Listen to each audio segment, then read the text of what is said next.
بسم اللہ الرحمن الرحیم السلام علیکم ورحمۃ اللہ وبرکاتہ۔ آج کی خوبصورت حدیث مبارکہ عن ابی ہریرہ رضی اللہ عنہ قال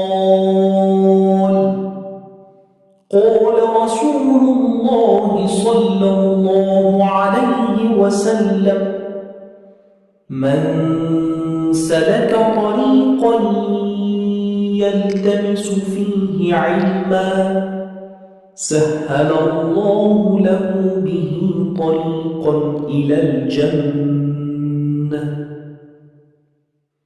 حضرت ابو ہریرہ رضی اللہ عنہ سے روایت ہے کہ رسول اکرم صلی اللہ علیہ وسلم نے فرمایا، جو شخص علم حاصل کرنے کے راستے پر چلتا ہے اللہ تعالیٰ اس کے لیے جنت کا راستہ آسان فرما دیتا ہے۔ علم ایک ایسی نعمت ہے جو انسان کو دنیا اور آخرت دونوں میں کامیابی عطا کرتی ہے۔ آئیے آج عہد کریں کہ ہر روز کچھ نہ کچھ دین کا علم ضرور سیکھیں گے۔ صلو علی الحبیب صلی اللہ علی محمد۔